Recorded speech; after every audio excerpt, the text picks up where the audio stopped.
The crystal spires of the royal city shone under the light of the twin suns.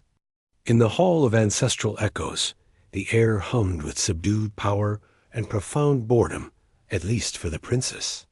She stood beside her mother, the matriarch, a living sculpture of regal patience and unreadable calm. Before them, the latest tribute from the Annex systems paraded by. There were poets from the cloud cities of Lys, engineers from the core forges of Braxis, and artists whose colors shifted with emotion. Then the humans entered. They were a dozen, dressed in simple, durable fabric. They moved with a quiet, efficient gait, their eyes taking in the grandeur of the hall with neither awe nor fear, but a blunt assessment. They were the delegation from Earth, a world recently brought into the matriarchy's fold, not by conquest, but by a complex treaty. They were. Unimpressive. The princess let out a soft, melodic sound of derision, a trill that carried in the acoustically perfect chamber. "Look at them," she whispered to her mother, her voice dripping with crystalline contempt. No harmony in their steps, no light in their eyes. They are like stones given legs. And their champion? Her gaze settled on the man at the forefront. He was older than the others, his hair the color of steel, his face a map of faint lines. He was not tall by galactic standards, and his frame, while solid, lacked the dramatic musculature of a Cathar gladiator or the elegant leanness of a Lycian duelist. He wore no ceremonial armor, only his simple uniform, a single small silver insignia on his collar. He stood perfectly still, hands clasped behind his back, watching the matriarch with an expression of pure, neutral attention. "Their greatest warrior," the princess continued, her voice just loud enough to be heard by the nearby courtiers, who tittered in agreement. "He looks like a weathered tree. I have seen more threat in a sleeping griffle. What could his kind possibly know of honor, of sacrifice, of true combat? They are creatures of noise and blunt force. It is a mercy we guide them." Throughout this, her mother, the matriarch, had remained silent, her opalescent eyes fixed on the human delegation. She did not acknowledge her daughter's words. Her face, eternally serene, showed no flicker of emotion. The tribute ceremony concluded.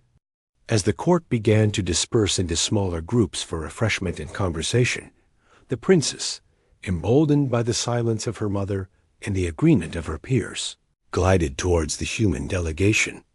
They were standing somewhat apart, speaking in low tones. The older warrior was listening to a younger one speak. The princess stopped before them, her silks shimmering. "You are the guardian of your people," she stated, her voice ringing with false sweetness. "The one they sent to show us your martial spirit. Tell me, do your people have tales of great battles? Or is your history merely one of stumbling into conflict without grace?"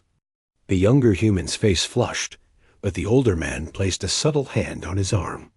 He turned to the princess, and his eyes met hers. They were not the eyes of a stone or a tree. They were the color of a twilight sky, and in their depths was a calm so profound it felt like a weight. He gave a small, polite nod, a gesture he had clearly learned for this occasion. "We have stories, Your Highness," he said, his voice a low, rough timbre, translated flawlessly by the disc on his chest. "Most are not for halls of peace." "Peace?" She trilled again. "You speak of peace? Your species mastered nuclear fission before you mastered equitable governance. You nearly rendered your own planet uninhabitable before you achieved faster-than-light travel. Your peace is a frantic pause between catastrophes. Your warrior ethos is born of desperation, not philosophy." She circled him slowly, a predator inspecting inert prey. "Look at you. You hold yourself with a stiffness, like you fear your own bones will rattle. Where is the fluidity? The art? My personal guard could disassemble you with a harmonic blade before you could take a breath." The man's expression did not change. The calm in his eyes did not waver. It was infuriating. "The art is in the result, Highness," he said simply. His placidity was a catalyst for her scorn. "The result? The result of your kind's art is scarred planets and cultural scars you carry in your very genes. You are a species of beautiful, fragile things and the clumsy, violent hands that break them. You are a contradiction that should have collapsed. That you stand here is not a testament to your strength, but to a grotesque, stubborn luck." She was aware of a presence then. The court had grown quiet. Her mother, the matriarch, had approached, her movements silent as light. She stood now beside her daughter, her gaze resting not on the human, but on the princess. "Daughter," the matriarch said, and her voice was the sound of deep water over smooth stone, quiet yet filling the entire space. "You speak with the certainty of one who has only read the summary of an epic poem."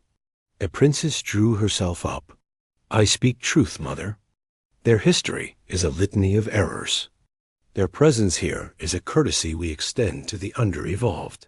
The matriarch's opalescent eyes finally shifted from her daughter to the human warrior. He met her gaze and gave the same small, respectful nod. "You find this one unremarkable," the matriarch stated. "He is the epitome of their lack," the princess affirmed, feeling a spike of triumph. Her mother saw it too. The matriarch was silent for a long moment. Then she spoke, and her words fell into the stillness of the hall, not like stones, but like planets, anchoring all reality around them. "Then it must be a profound surprise to learn he is the reason you exist. He is your genetic parent." The silence that followed was absolute. The princess felt the world warp. The crystal spire seemed to bend. The elegant faces of the courtiers were frozen masks of shock. She heard her own voice, a fragile, broken thing. "What?" The matriarch's face remained serene, but a deep, ancient sorrow now lived in her eyes. 28 of your cycles ago, during the Gast incursion, our first line of defense failed. The gene labs on the outer rim, where the future of our line was secured, were breached. All was nearly lost. A single ship answered our desperate, coded plea. A human vessel. They fought a holding action against the Gast swarm, a battle of attrition and sheer, unimaginable will. "This man," she said, gesturing with a slow, graceful hand towards the human, "commanded the ground team that secured the lab. The security system was fused. The only way to preserve the core genetic material, the material that would become you, was a direct, physical transfer to a stabilized organic vault. A human biotic vault. His vault." The princess stared at the man. The weathered face, the steel-colored hair, the eyes of twilight calm. "The transfer required a permanent sympathetic bond," the matriarch continued, her voice softening. "A piece of his cellular blueprint, his essence, was woven into your code to stabilize you during the decanting process. It is why you have a resilience my other children lack. It is why you hear music in silence, and why you sometimes dream of a blue sky with a single fierce sun. You are of my line, daughter.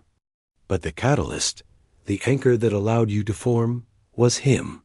He is your parent." The princess felt as though she were dissolving.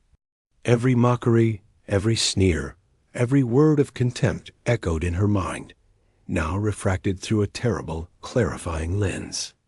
She had mocked her own parent.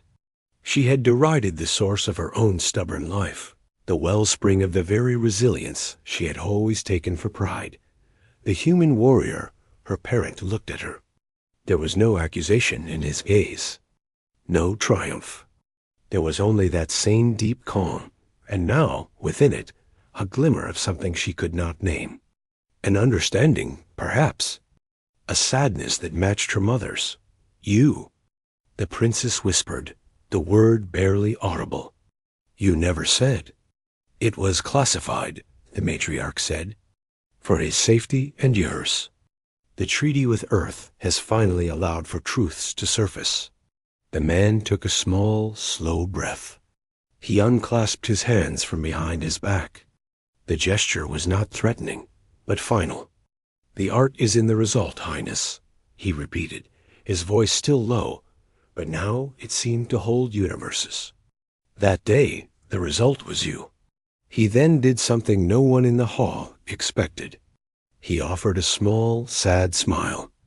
It transformed his face, etching the lines not as marks of age, but as records of smiles and sorrows long held.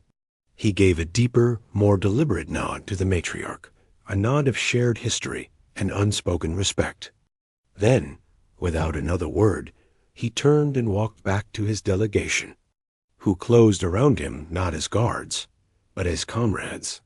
The princess stood rooted, the magnificent hall now feeling like a cage of her own making. She had seen herself as a pinnacle of ancient, refined civilization, looking down upon a brutish young species.